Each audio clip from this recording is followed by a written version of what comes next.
यदि सरस्वती की पूजा से ज्ञान, लक्ष्मी की पूजा से धन, दुर्गा की पूजा से शक्ति, हनुमान की पूजा से बल व गणेश पूजा से धन, वैभव, ऐश्वर्य मिलता है तो सबसे विद्वान, धनवान, शक्तिवान, बलवान व ऐश्वर्यशाली शूद्र, अति दलित, पिछड़े व आदिवासी होते। पर ये सबसे दुखी, गंवार, अशिक्षित, गरीब, बदहाल यही है। अंधविश्वास त्यागो, शिक्षा को गले लगाओ। शूद्र, ओबीसी, एससी, एसटी, इनकी हिंदू धर्म में क्या हैसियत है? नंबर 1, गीता के 4थे अध्याय के 13वें पद में लिखा है, ये जो ब्राह्मण, क्षत्रिय, वैश्य व शूद्र जो विभाजन है वह मेरे द्वारा ही रचा गया है। फिर भगवत गीता में लिखा गया है 9वें अध्याय के 32वें पद में, मेरी शरण में आकर स्त्री, वैश्य, शूद्र भी जिनकी उत्पत्ति पाप योनि से हुई है परम गति को प्राप्त हो जाते हैं। महाभारत में लिखा है शूद्र का प्रमुख कार्य तीनों वर्णों की सेवा करना है। महाभारत ये भी लिखता है कि शूद्रों को संचित धन से स्वामी की रक्षा करनी चाहिए।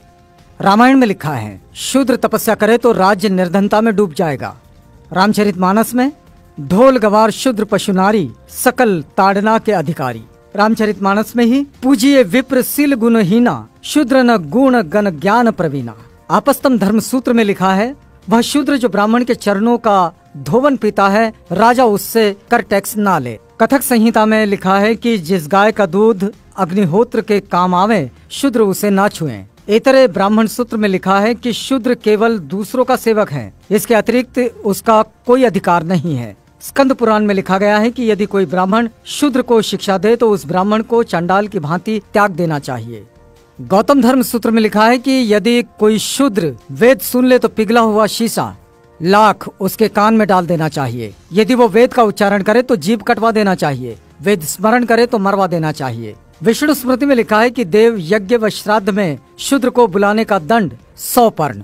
आपस्तम धर्म सूत्र में कहा गया है कि ब्राह्मण कान तक उठाकर प्रणाम करे, क्षत्रिय वक्षस्थल तक, वैश्य कमर तक व शूद्र हाथ जोड़कर एवं झुककर प्रणाम करे। तैत्तरीय ब्राह्मण सूत्र में लिखा है कि ब्राह्मण की उत्पत्ति देवता से, शूद्रों की उत्पत्ति राक्षस से हुई है। गौतम धर्म सूत्र में लिखा है यदि शूद्र जप तप होम करें तो राजा द्वारा दंडनीय है। शतपथ ब्राह्मण सूत्र में लिखा है कि यज्ञ करते समय शूद्र से बात नहीं करनी चाहिए। विष्णु पुराण लिखता है कि जो शूद्र अपने प्राण, धन तथा अपनी स्त्री को ब्राह्मण के लिए अर्पित कर दे उस शूद्र का भोजन ग्राह्य है।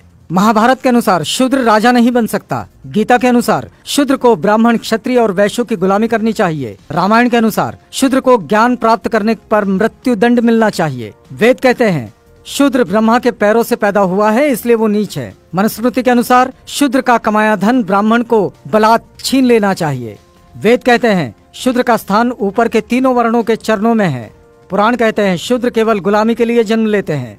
रामचरितमानस के अनुसार शूद्र को पीटना धर्म है, फिर भी एक सहनशील शूद्र अब भी इन हिंसक धर्म ग्रंथों और इन देवी देवताओं को सीने से लगाए फिरता है।